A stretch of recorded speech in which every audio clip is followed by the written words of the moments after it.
To Mac and Chelsea Grout for welcoming me again to the Seattle Jazz Academy.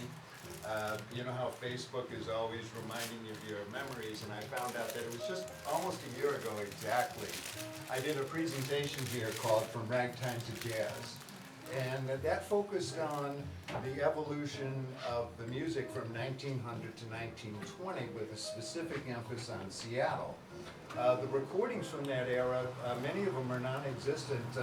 Many of the great musicians of that era never recorded. The fidelity is low.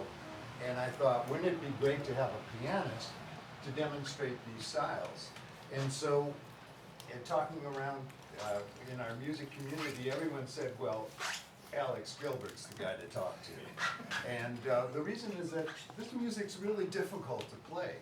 And would you say it takes a special amount of devotion to learn to play, you know, the stride styles? Yeah, you gotta take it seriously. Yeah. Which I started doing relatively recently. Well, great. Well, terrifying for me. well, the results really show, so it's really great to, you know, so here's the show here, and what I want to do is try to entertain you with some visuals and give some, oh hey Neil, give you some historical background. A couple things I wanted to say before we started. I just wanted to say there's an current attempt in this country to hide a lot of history, and we're going to talk about what they're trying to hide. Yeah. And we're going to make, you know, history cannot be eliminated. It will be rewritten, and I feel like we're part of the people who are rewriting it because, well, first of all, the contributions of women in jazz have really been ignored for a long time, and back when I was a DJ, I admit I was part of the problem. So we're going to rewrite our history a little bit and hopefully have some fun this morning. I'm a historian. I love history so much it hurts. It's so terrible. Wars, plagues, cruelty, violence, but it's also the story of how people live their lives amidst this backdrop of this 70mm widescreen view of history. And that's what we're going to talk about, is how they survived and thrived and found joy and love through music. A little bit about me. I'm known in the jazz history world as a Duke Ellington guy, and I'm constantly referring things in my life to Duke Ellington song titles. I've given talks around the world at Duke Ellington conferences, and I think he's actually appropriate. He's not one of the pianists we're going to hear this morning, but he talks a lot about the pianists that we heard who inspired him and created the world for him to make music. Ellington was known as a celebrity, as a band leader, as a composer. His piano playing's been a little bit downplayed. I mean, he was an Art Tatum, but I don't think he was ever embarrassed at a Harlem Rent party either. Here's a great picture I love of him without the glamour, without the famous smile, at home at night around 1930 in Harlem, wearing a bathrobe, a cigar, and a snifter of perhaps cognac there, working at the tune, working at his next composition. So, as we move on from Duke, let's talk about, first of all, what we're going to cover this morning. We're going to hear from 9 different pianists, and so I'll give a little background. We're going to talk about ragtime first.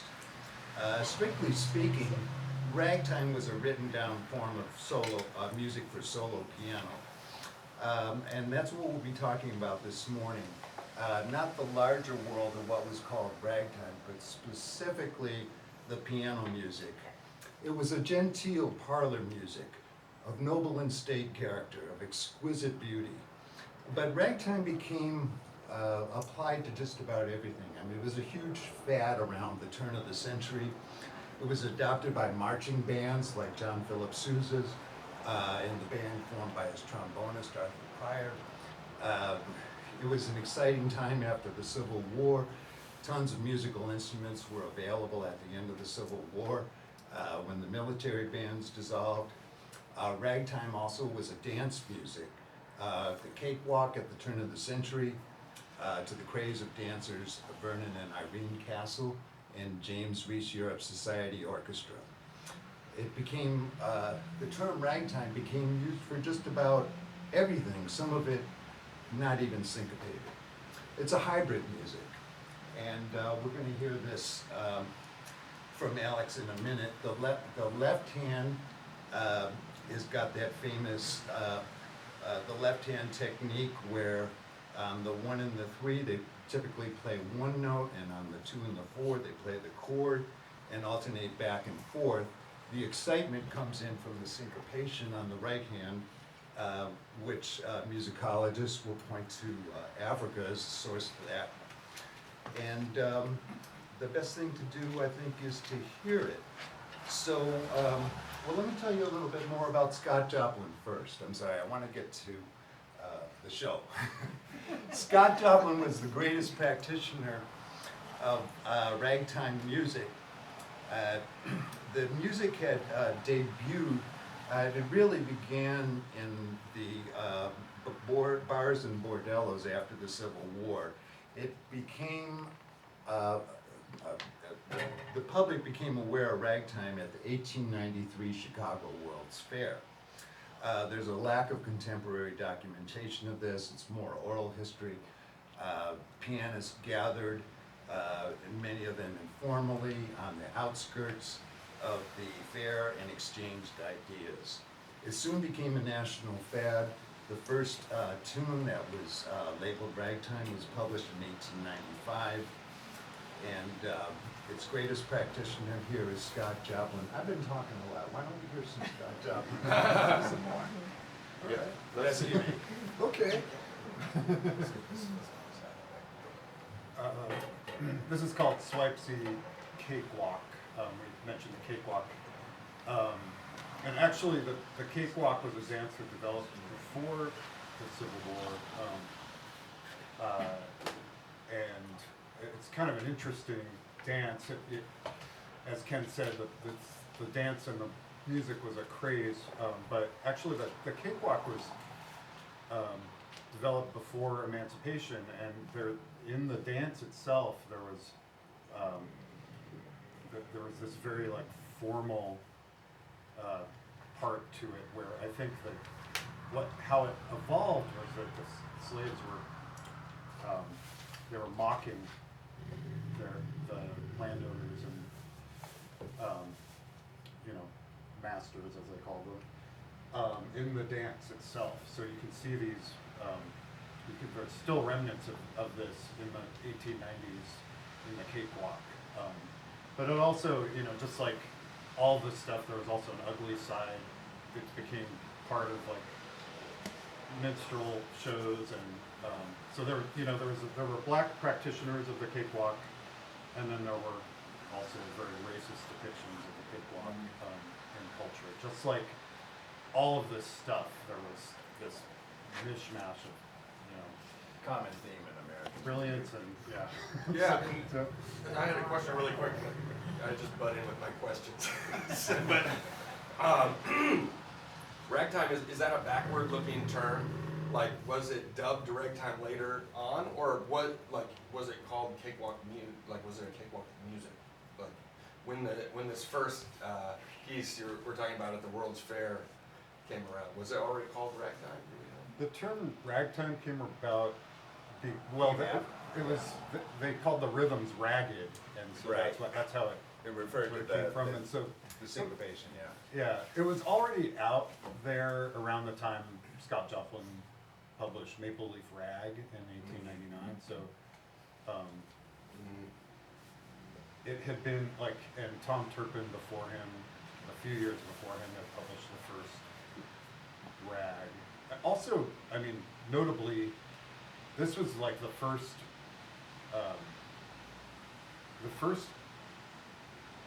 example of African Americans having success in like music publishing. I mean, Scott Joplin published a lot of music, as did many of his contemporaries who were also black, and so I mean that's very notable because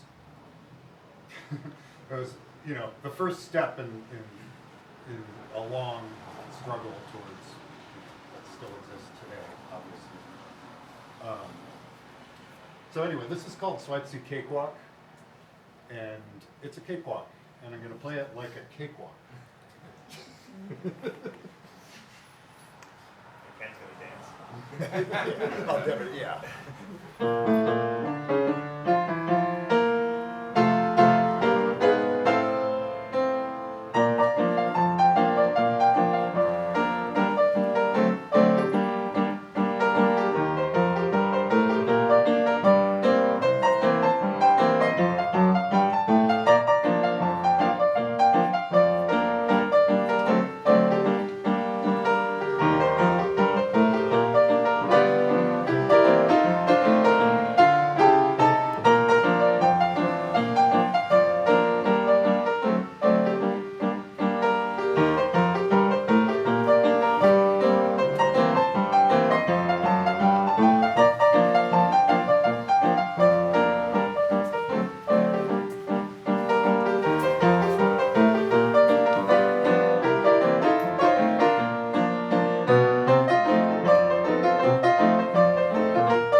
Turn things over to the piano player.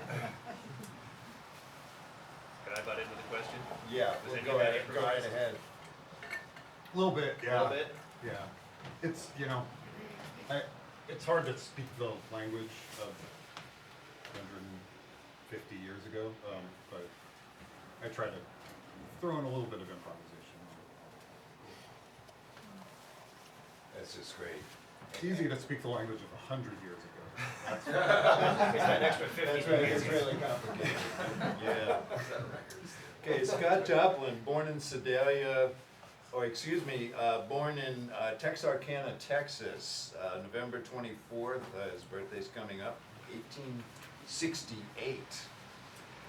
He moved to Sedalia in Missouri in 1894 and started publishing music, as Alex had mentioned. In 1899, his first, the biggest hit, you would call it. Here's a picture of Sedalia, by the way. And as I'm a little bit out of order, I just wanted to show this picture. In addition to playing the piano, Joplin played cornet and played in this band. I do not believe he's in this picture of the Queen City Concert Band, but this just shows how all these different kinds of music were merging, and syncopation was becoming the sound of the nation. Maple Leaf Rag sold 1 million copies of sheet music.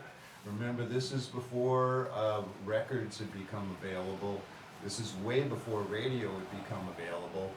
The way musicians made money was to publish and to sell sheet music. Sorry, was this also a time of piano rolls yet, or? Yes, it was, and we'll talk a little bit about piano rolls a little bit later. Thank you.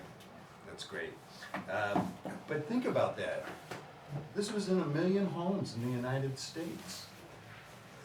I'm somewhat nostalgic for an era that I never lived in, but people entertained themselves by playing music. Think of how many pianists were playing this music.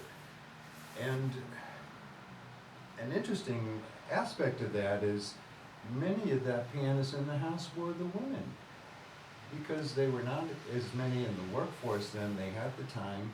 And as a matter of fact, Jelly Roll Morton, who we'll be talking about later, thought the piano was a woman's instrument and was concerned that he would be considered effeminate if he performed on the piano.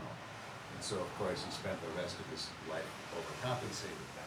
But we're going to talk about some of the early players of the early women who played the piano in the early, I should say, in the early days of jazz. Talking a little bit more about Scott Joplin. He wrote dozens of rags. He wrote a ballet. He wrote 2 operas.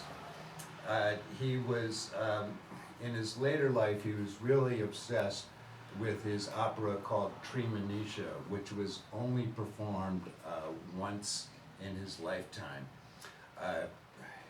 And who knows how these are connected. We have counselors who might be able to psychoanalyze the situation, but Joplin suffered a mental health crisis in 1911, passed away in 1916.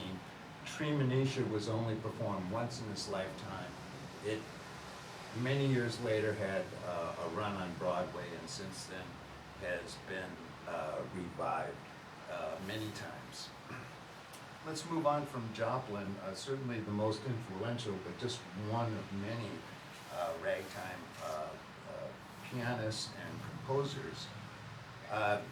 Here we go back to Swipesy. This is a great source. There's just so much great literature on jazz and jazz history right now. This is a volume specifically devoted to ragtime, edited by my friend John Hasse. And when I told him about this presentation, he said, Ken, you know, there were a number of ragtime compositions published in Seattle.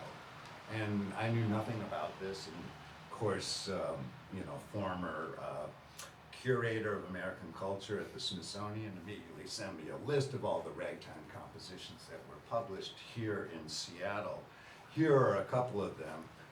These sheet music covers are just beautiful. And one in particular that Alex is going to play for us was by a pianist named Alec Mullen. And we found the sheet music. And as a matter of fact, Alec Mullen, who lived in Ballard, has archives at the University of Washington. So hopefully for those of you who like doing research, I hope I'll be throwing out some suggestions that'll stimulate ideas. It's really interesting, you know, because now you can look at old newspapers online instead of having to scroll through microfilm down at the library. And the great thing is you can search it. And I found some really interesting things about Alec Mullen. He published this tune, Alaska Rag, in 1914. Around those years, he was very busy. We see him being announced as playing at parties. Then he went into the army in World War I in 1918. Came home, married in 1919, became a dad in 1920, and we don't hear from him again until 43 years later. You know the expression, keep your day job. And he did. He worked for the government, but stayed and lived an active musical life, and I think there's more to be discovered. So let's hear some of this obscure pianist's work, Alaska Rag. And the Bears are said to be ragging. To give some insight into the work.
Thanks so much. You can find that tune on YouTube where someone took the sheet music and ran it through the piano MIDI. Is that a thing? I guess it's like a computer and it sounds nowhere near as good as that. So thank you for No bringing mistakes, this. though, you know? MIDI plays it perfectly. Yeah, but the MIDI doesn't have any feeling. I thought you played it. We're all gonna be replaced by AI. Okay, let's move on. Thousands of ragtime pianists and composers. One far lesser known, but equally appreciated. And you know how some people like to be a little bit cooler and say, well, I really like James Scott. You know, Joplin was cool, but James Scott was the guy. So here's James Scott, born in 1885. And he was born in the town of Neosha in southwestern Missouri, which was interesting. This is a very prosperous part of the country, southwestern Missouri, northwestern Arkansas, and northeastern Texas, due to mineral extraction. So there was work. There was a prosperous black community there that James Scott grew up in. He moved to Carthage in the town of 1902. That's in that prosperous area. As a 15-year-old, he was playing at an amusement park, and he also worked at the Dumars Music Store, where they sold pianos, so he was there to demonstrate piano, and people would mob the store just to hear him play. And he published this tune in 1904, referring to the St. Louis World's Fair on the Pike. Shortly thereafter, he met Scott Joplin. They became good friends and exchanged ideas. Scott moved to Kansas City in 1918. At this point, ragtiming, at least in terms of the nomenclature, was morphing into jazz. But Scott stayed true to ragtime. His last composition was published in 1922. He lived another 16 years as a theater pianist. He led the Lincoln Symphony Orchestra, and when he passed away, he was ill and financially troubled. So many decades later, we honor James Scott by listening to one of his many famous compositions, the Climax Way. Just a short note about this. This is a piece that was performed by Jelly Roll Morton and some other jazz bands in the 20s. So the version I do is kind of like half the original, and so you can hear the evolution here a little bit. There'll be kind of more improvisation and stuff like that. So not playing in a strict ragtime style. It's okay.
works a lot around Seattle.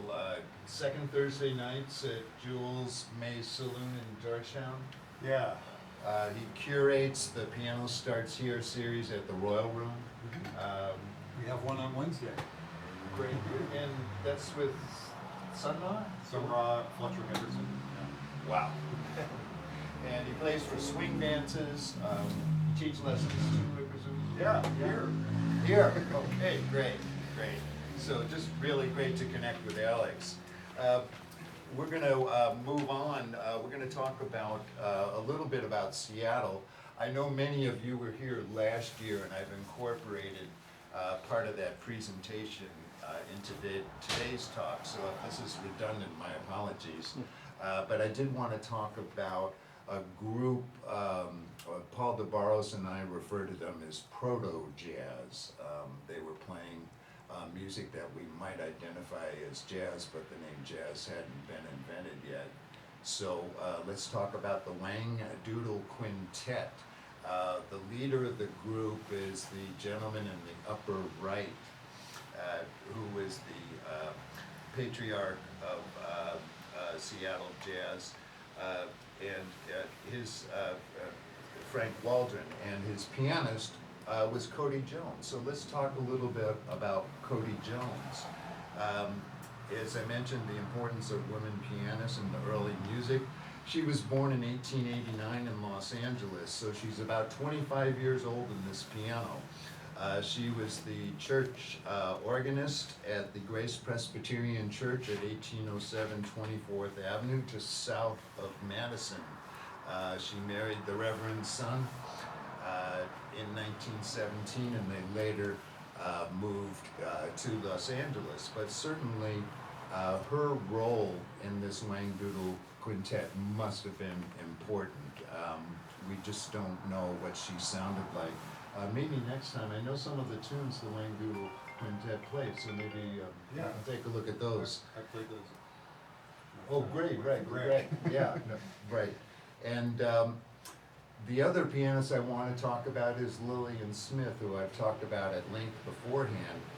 She has always been said to have led the first performance of jazz in Seattle by Seattle musicians. This is an ad from Caton's Weekly, June 8, 1918 at Washington Hall, still standing, beautifully restored at 14th and Fur. The band was led, again, by Miss Lillian Smith's jazz band. We never really knew that much about her. She was pretty mysterious, but in this great day of research where everything's online, I found these other ads. These are 3 other ads for Lillian Smith's 4-piece jazz orchestra. During the pandemic, I was stunned because people have combed over these newspapers, and I found her obituary in 2 different papers. The Northwest Enterprise on the left, which is an African-American paper, and the Seattle Star, one of the Knight Ridder papers, on the right. We found out that she was born in Missouri. She won a syncopated piano playing competition at the St. Louis World's Fair, again in 1904. I haven't been able to find any documentation of this. The fair was primarily for white people. African Americans would gather on the fringes and hold their own events. There was also a famous ragtime contest for men, but this was a different one. But it's in the obituary, and I totally believe it, and I take it as evidence that Lillian Smith was quite a pianist. I found that she had been buried in Lakeview Cemetery on Capitol Hill, and went to the cemetery, and they had a detailed map of who was buried where. And so I went to Trader Joe's, bought some roses, and pulled out the map. And I felt like that day I came home from school and my mom wasn't there. It's like, where is she? Turns out that a lot of the grave sites in Lakeview Cemetery are not with permanent marker. The person I talked to at the cemetery said that By the way, if you could remember to turn your cell phones off, it's really rude when calls come in like that.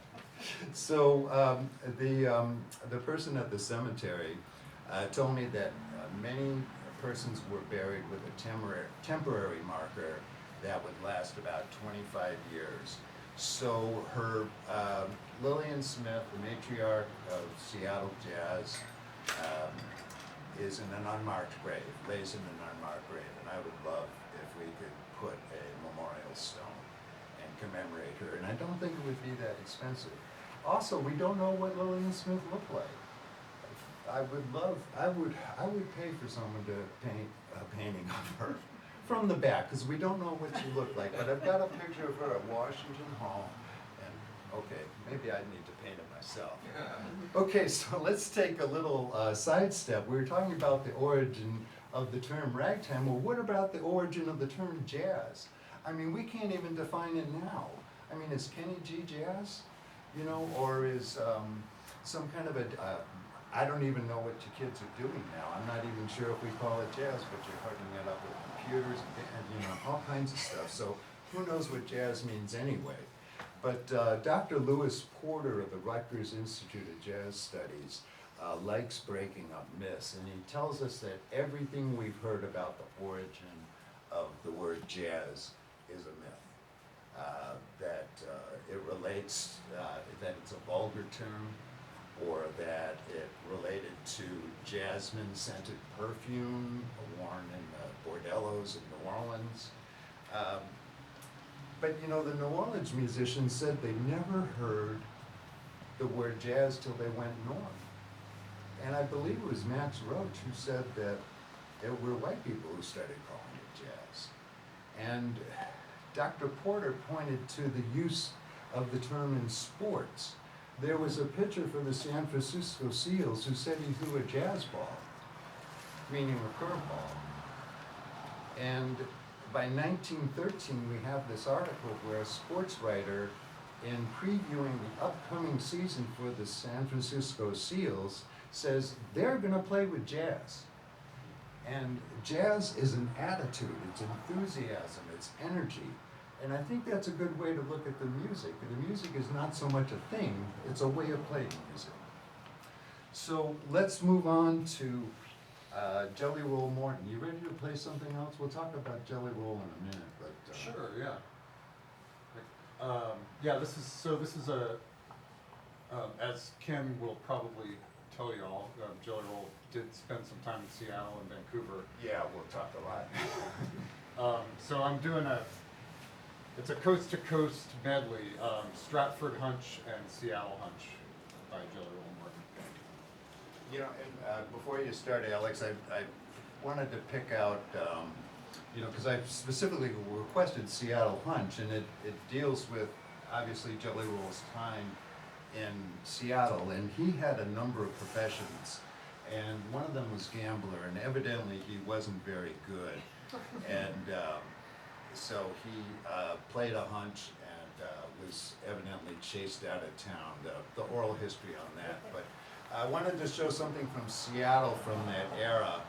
I don't know if you've been to the Louisa Hotel. There was literally a speakeasy, not just a club, but a speakeasy where you had to know someone to get into the door in the basement of the Louisa Hotel, and it had different names at different times, the Club Royale and also the Bucket of Blood. And in restoring the hotel, there were murals discovered in the hallway, or in the stairwell leading down to the basement. So I just wanted to add this while we hear Stratford and Seattle Hunch.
your shirt in a poker game.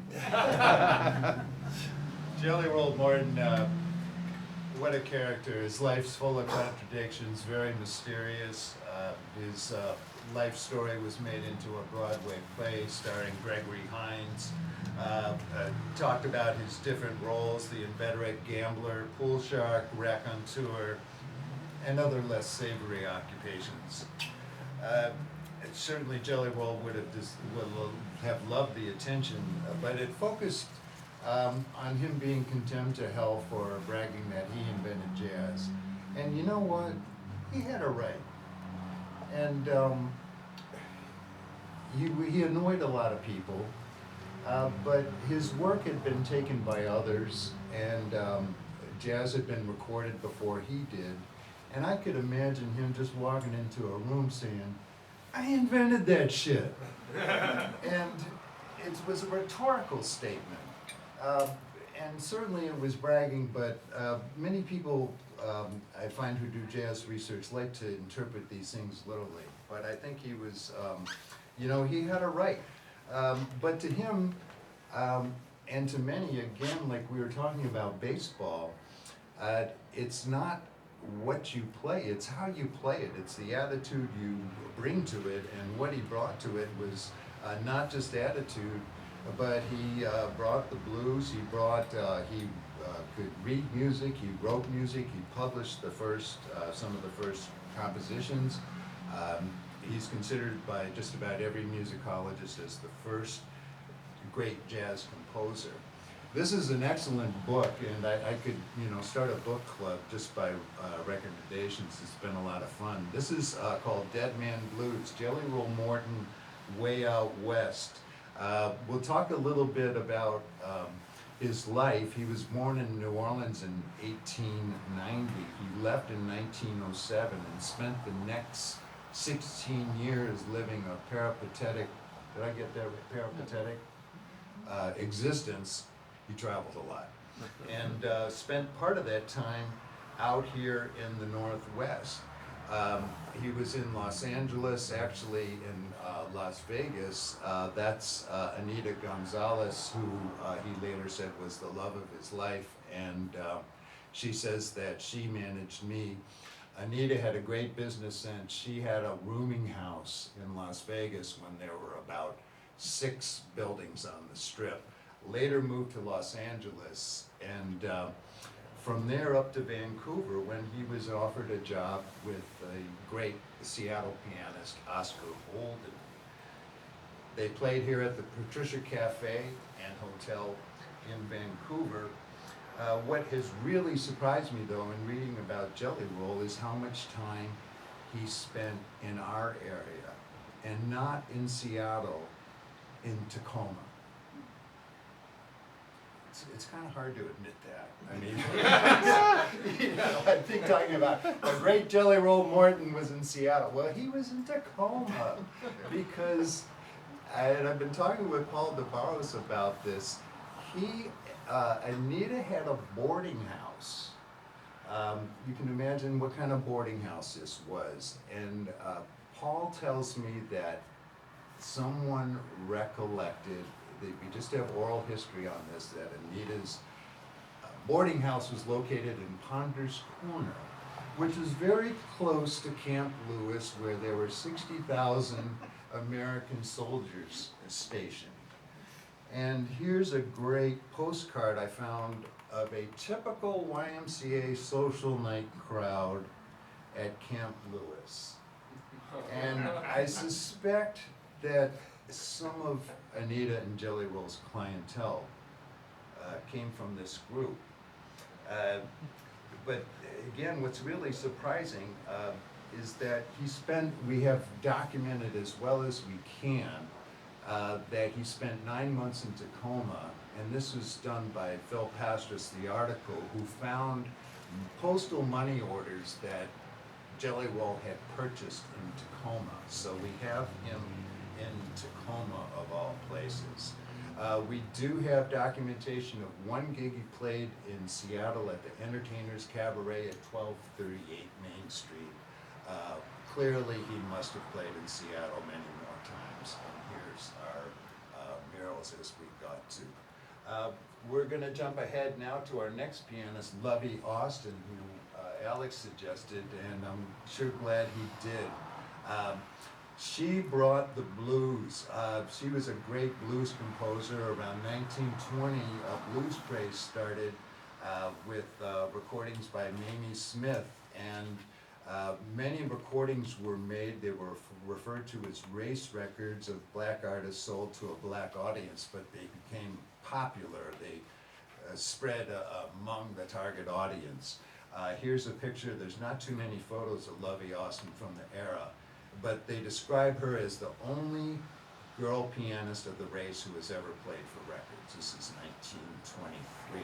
So she accompanied many blues singers, and you probably recognize Bessie Smith. So we'll hear the piano version of Bleeding Hearted Blues. Yes.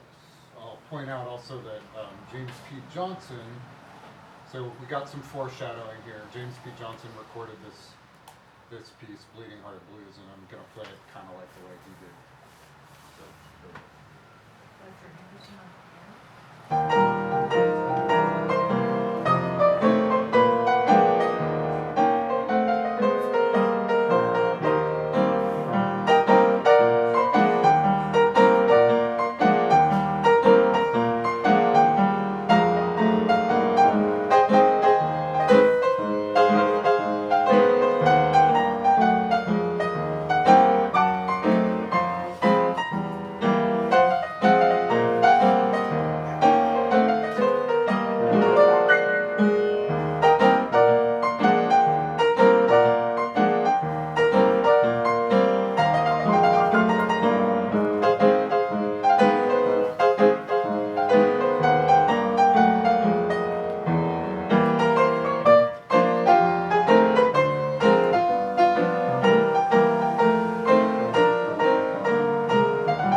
some more Lovey Austin sometime. I mean, there's a lot on YouTube, and I spend about, half my morning watching YouTube videos, so you don't have to. There's just so much great material available. A couple things I wanted to say about Lovey. Born in Chattanooga, 1887, she was a childhood friend of Bessie Smith. They snuck out to hear Ma Rainey. Like a lot of the pianists we're going to talk about, they came from so-called good families who did not approve of their playing ragtime. But she was so talented, and this is a way to, an excellent way to for some of these musicians to make money. She went on the TOBA circuit in 1912, settled in Chicago, where she spent most of her career.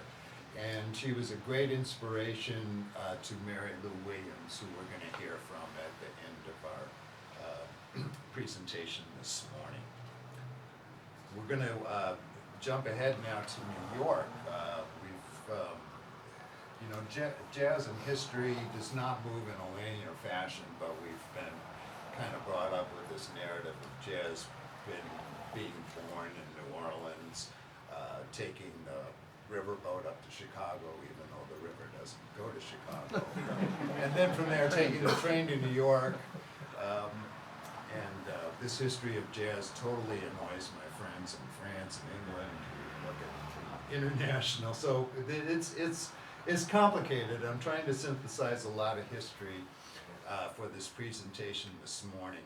But we're going to go to New York, and it was Duke Ellington who felt that he described jazz as a river that originated in Africa, flowed into the Caribbean, and from there split into two streams, one through New Orleans up toward Chicago and the other up the East Coast. So we're going to talk about the East Coast for our next three pianists. The music, again, the origins are lost in the mists of time. The history began, well, really even before the Civil War. One of the greatest early pianists was Old Man Moore, who was born before the Civil War. He played Virginia reels, but he was later described by those who had heard him as he was playing plenty of ragtime. And this is around the time of the Civil War. And these Eastern pianists took the slow drag ragtime, as they called it, to the cities. U.B. Blake was one of them, born in Baltimore. He recalled an older generation of pianists, William Turk and Sammy Ewell. Blake and Lucky Roberts were the two first Eastern ragtime pianists to have their compositions published. Lucky Roberts is someone that we could, maybe next time we'll work some Lucky Roberts in. There's just so much time, or so much piano, so little time. So much extra work here, man. Come on, you can do that before lunch. Okay, but some of these legends are great. There's Jack the Bear, never recorded. He was immortalized, though, in a Duke Ellington composition of the same name. And then there's Jess Pickett. Neither of them recorded, but they're both credited with writing a tune called The Dream, which James P. Johnson recorded in the 1940s. So we're going to get now to James P., a giant of our music, born in 1894 in Brunswick, New Jersey. The family moved to New York in 1908. Again, many of these pianists, they studied classical music and informally ragtime. He recalled sitting at the top of the stairs in his house as a child, watching family and friends dancing the ring shout, a ritual which certainly goes back to Africa, and that would have been incorporated into his playing. James P. is credited with developing the stride technique with Lucky Roberts, although certainly there were a lot of pianists exchanging ideas who did this. The left-hand strides give the piece the rhythmic and harmonic structure, the right hand the melody. Similar in that sense to ragtime, but they're incorporating the blues. It's faster, it's louder, and it involves the buildup of tension and release. James P. cut a piano roll. Someone had asked about piano rolls. Everybody know what a piano roll is? It's it looks like, it's a piece of paper with holes cut in it, determined by the piano keys. And this is, to me, again, a reference to Duke, but this is how many pianists learned this music, was by, what Duke did was he took the piano roll and he slowed it down. And he put his fingers in the keys so he could feel the way the music was being made. And evidently, he got good enough at this that when James P. Johnson came to Washington, D.C. in 1921, friends said, "Hey, Duke, why don't you play the Carolina Shout for James P.?" I don't think Duke was ever shy. He did play it, and the story is that James P. and Duke hung out the whole night. Duke showed him D.C. and important source of our music. His big hit, James P. Johnson's big hit, was the Charleston in 1923. James P. wrote a lot of popular music, but he really desired to write music, as he called it, of a higher purpose. He wrote symphonies, and none of which were, I believe, performed in his lifetime. One of them known as Yamacraw. But his popular tunes are just delightful. Here we see him in a jam in the 40s. We're going to hear what was a show tune. There's a vocal version of this which is quite humorous. And I tell my friends who are having trouble with dealing with our current technology, I said, well, you got to be modernistic, which is a common trend. So, but here this morning we're concentrating on the piano, so this one's not easy. No, this one's relatively easy. wait till a handful of keys is coming up. Okay, you've got to be modernistic. Alex Guilbert.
getting warmed up. You know, I think kind of a common theme here is that these artists died with many of their dreams unfulfilled. And that's why we honor them. Thank you. Next, we're going to hear from the third of our trio of New York pianists, one of the great personalities in music, Willie the Lion Smith. Born in, boy, it's almost his birthday too, November 23rd, 1893 in Goshen, New York. Big personality and raconteur. His father was Jewish. Willie the Lion spoke Hebrew and was a cantor in a temple. The family moved to New York when he was 7 years old. Newark, New Jersey, for those of you who don't know the East Coast.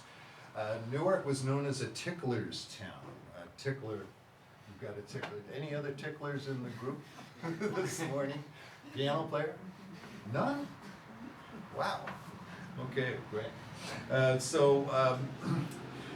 Willie the Lion began his career playing in vaudeville theaters, although he heard all kinds of stuff as a kid in Newark, ragtime, church, marching bands, Tin Pan Alley, Yiddish tunes, show tunes, but you know, he alternated between vaudeville theaters and saloons, played a lot at rent parties.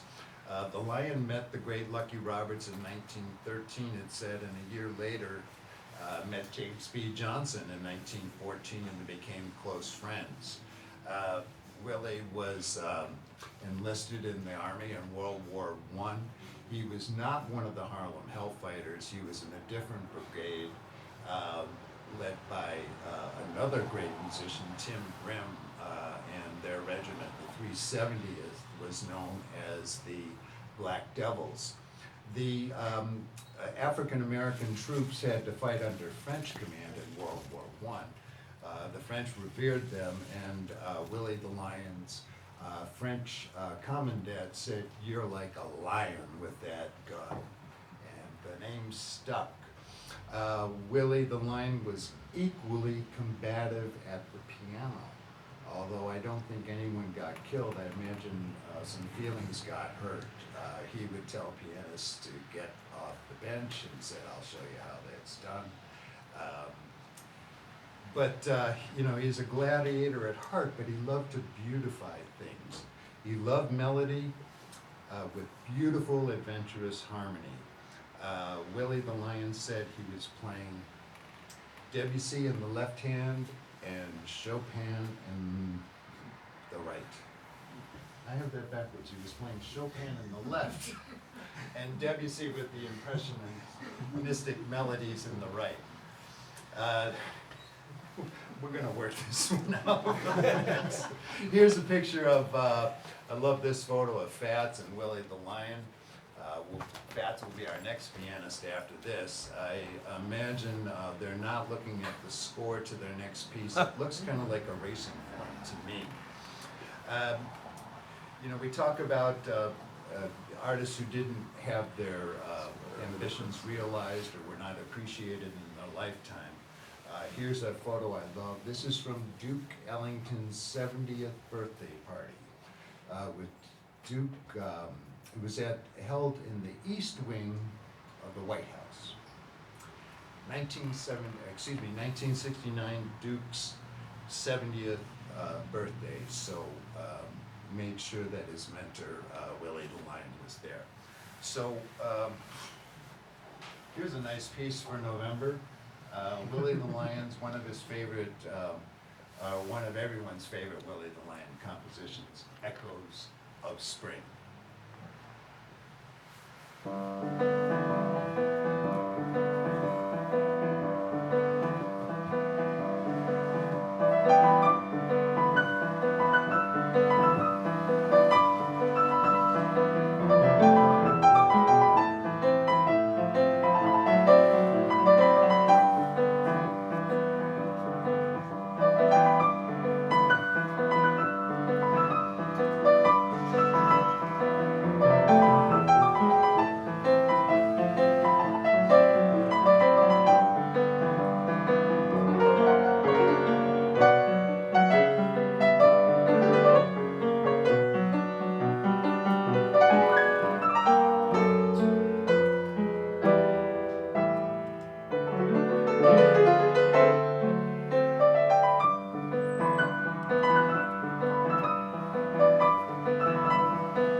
Chopin in the left hand.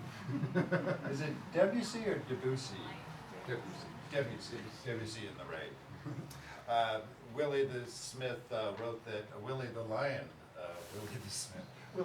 wrote that in the 20s, although the version we heard was recorded in 1939. We're going to move on. We've got 3 more tunes, so let's move on to another big personality, Thomas Fats Waller. Again, you know, father was a deacon, his mother was a church organist.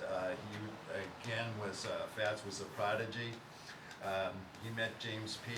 He was 10 years younger than James P., but met him soon after taking a job at the Lincoln Theater and became James P.'s prized student, although he had a lighter touch.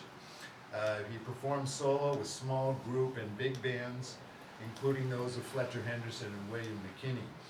He worked as an intermission pianist for Duke Ellington at the Kentucky Club in 1925.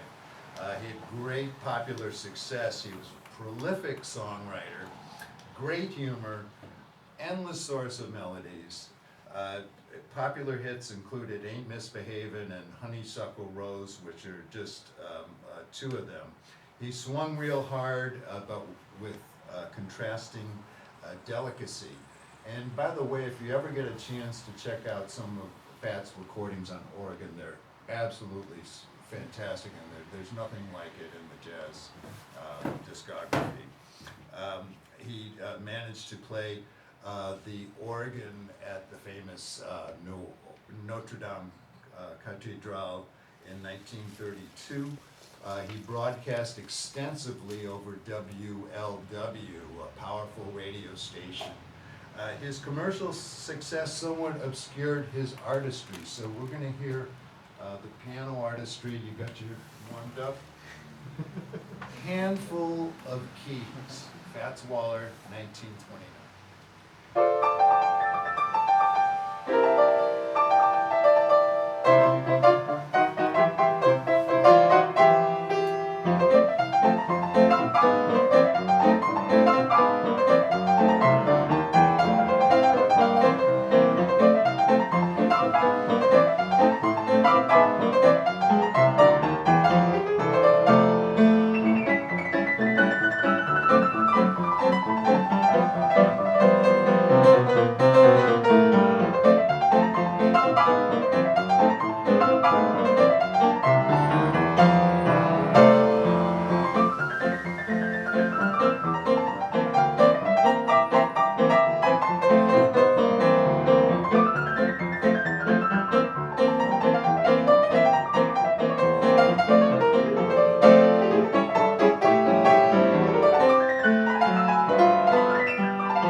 Whiskey, A maybe? donut?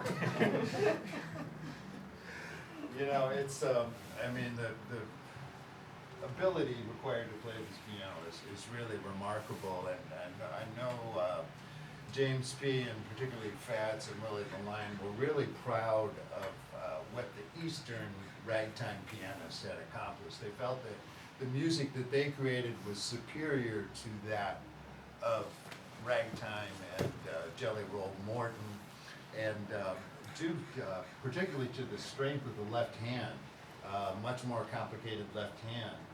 And then also they incorporated the blues and just more interesting harmonies. And you know, I have an interview.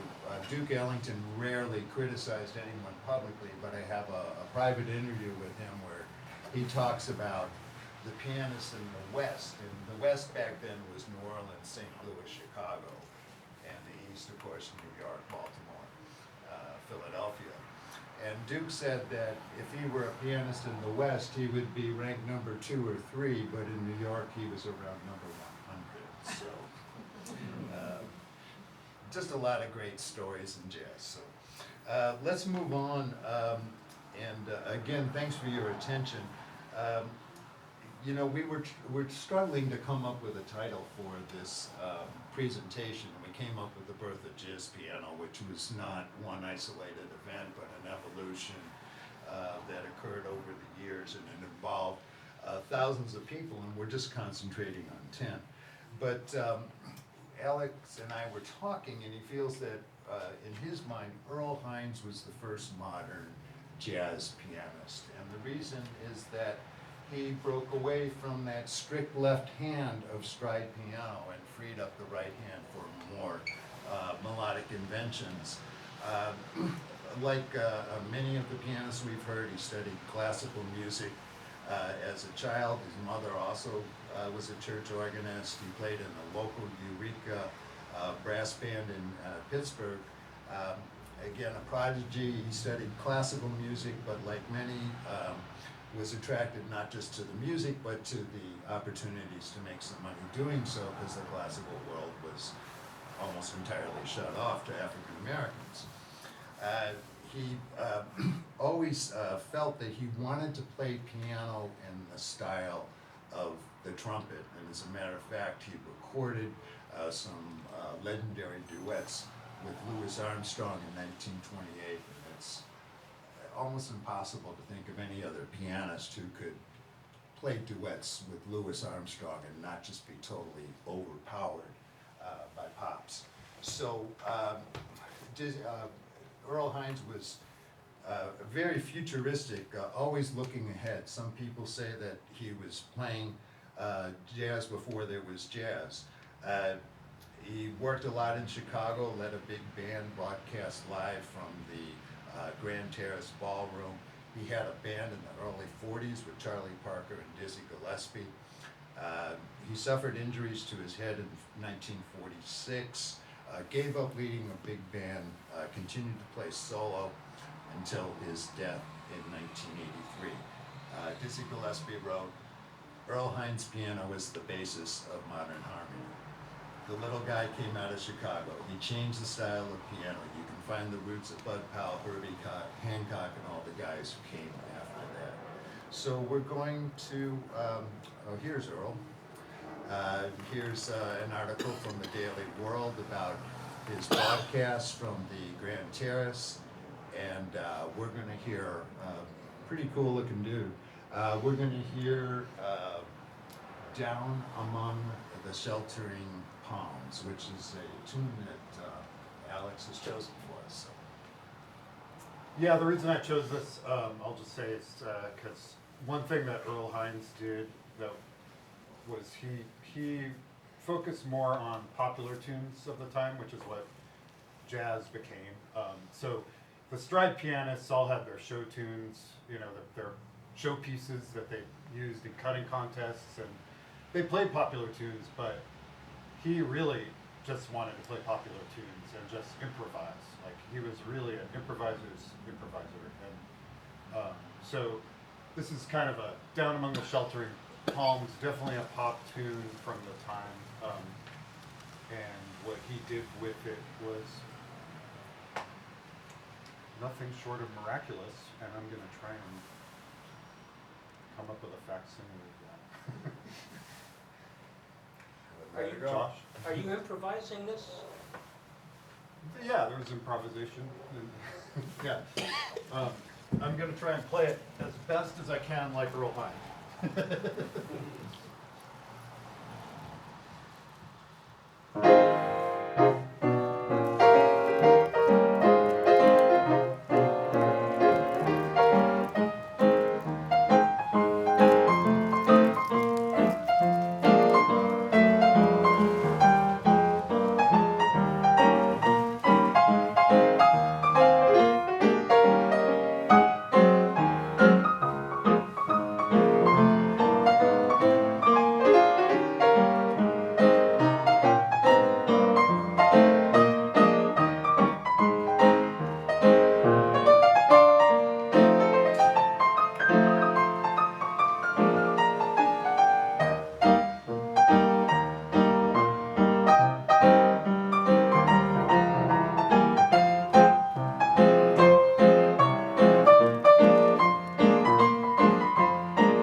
Just a reminder, if you feel like you could listen to this music all night long, you have the opportunity to do that.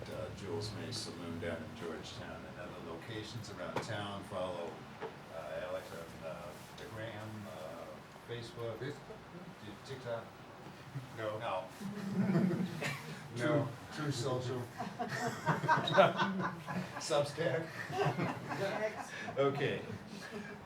Thanks very much. We're going to close out with the music of Mary Lou Williams.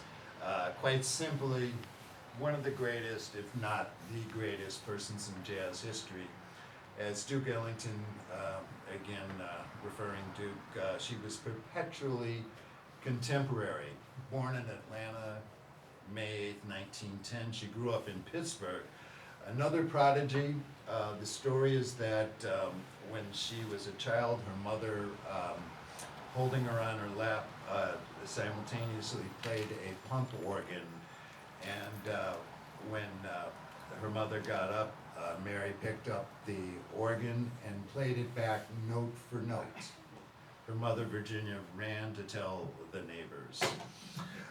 Mary, she worked as a child to support the family, and at the age of 12, she went on the road with the TOBA circuit that booked black artists.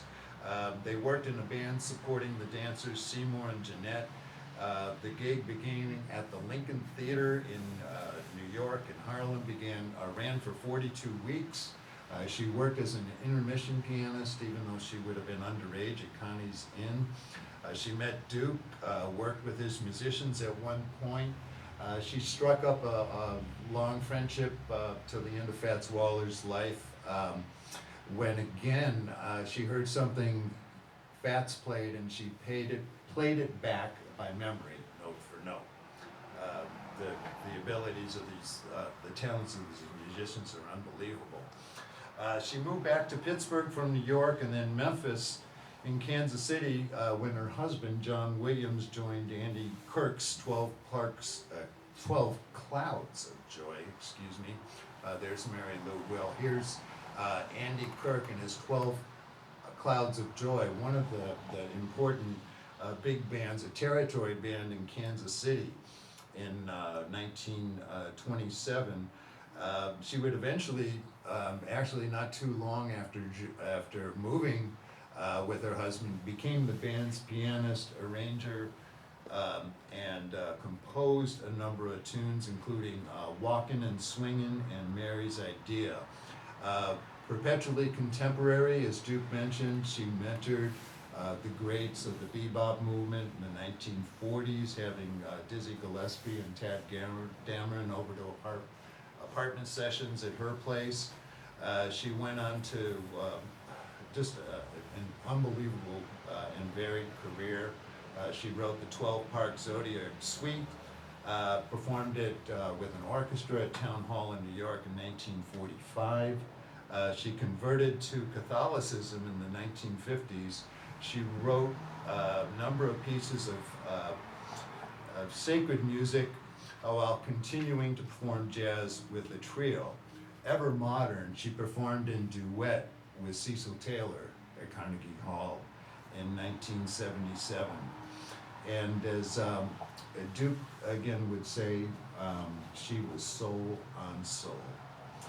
You know, and I've talked a lot about Duke, but to paraphrase something that was said about Ginger Rogers, Mary Lou Williams did everything Duke Ellington did, backwards and in high heels. So let's close out our morning. Thanks everyone for showing up on this rainy morning. Let's do this again. And thanks again. Go Hawks. And we're gonna hear Nightlife, which Mary Lou Williams improvised, or? Yeah, I guess a little bit of background. She didn't really record. There was very little solo piano recording of her from really early on. But this is from 1928, and you can tell she was really following Earl Hines in this one, and it's kind of hard to recreate because I think it was really just an improvisation. So yeah, she had this skeletal structure that I think she probably played, but it sounds very free in the recording, so I'll try and make it sound free as well.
we hope to do something like this again soon, so. I got a question. Oh, yeah, Neil?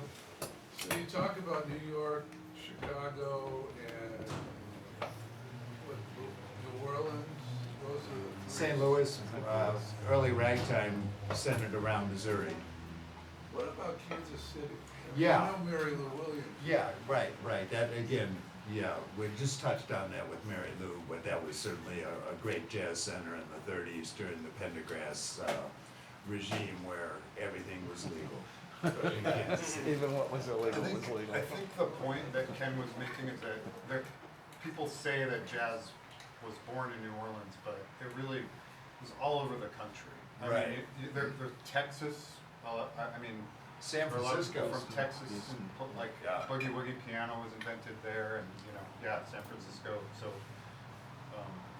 And then you have similar cultural mixes throughout the Americas and even the Mediterranean and Europe.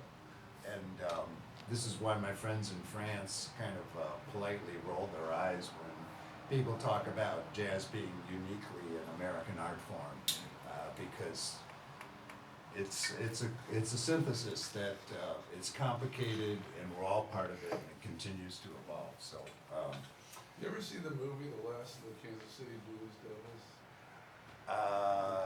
It was a documentary, wasn't it? Yeah. Yeah.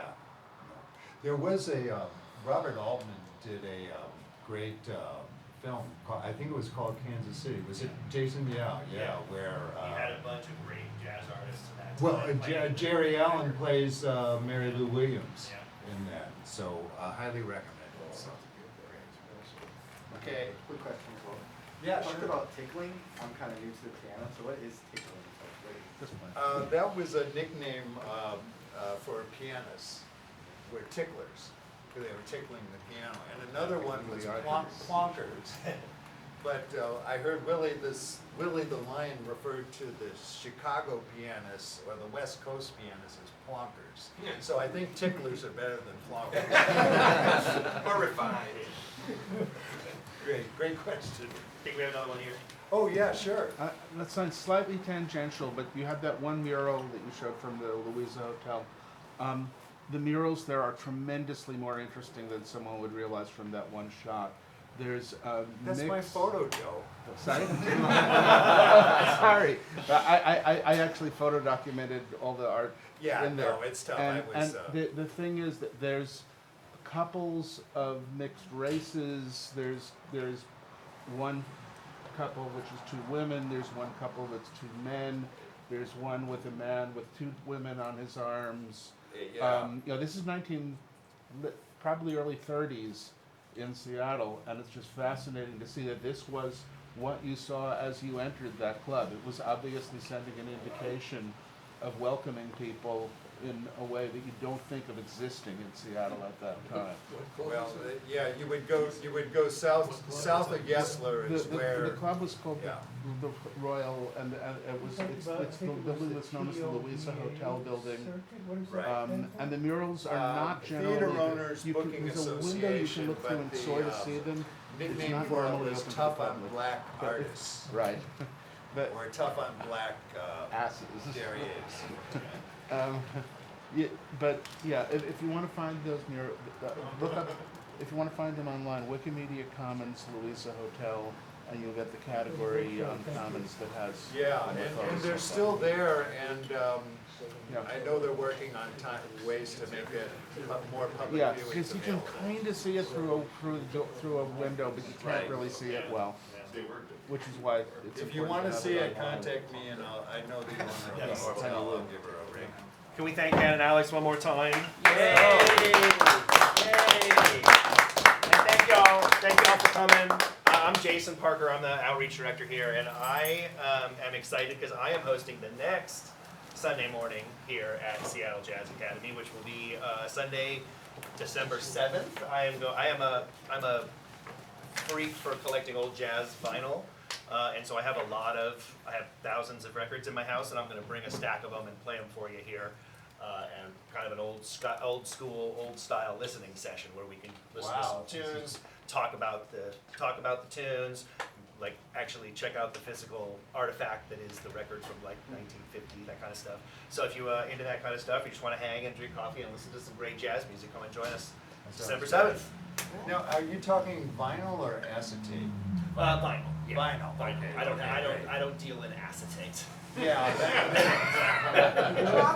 Yeah, Those people who collect 70s. Yeah, that's a different thing. I have Yeah. shellacs. I have a couple of shellacs. Yeah, they're crazy, unlike us. Right, exactly. Exactly. Pictures of Oh, those okay. old records. I'm not It gave me positive. actual pain. When I was a Because child in recent than Crownville, vinyl, not we had before. a crank, Yeah. Victrola, These were and a acid. stack of old records, and it was mostly jazz. And I had no, actually, I do have an idea. the way he was from a expressive, great uncle by marriage that I never met, who was a musician. And I can remember, you know, being 3 years old and dropping them, and like, look how fast they break. Shooting out. Seeing the images of those. Well, it still happens. I dropped one of my favorite records down the stairs the other day, and it broke. It broke. It's big business collecting that stuff. I'm sure. A lot of the collectors are just. If you're not a student, there's a $20 suggested donation. If you are a student, it's for free. Oh, thanks. Okay. So, thanks for coming. I think we can.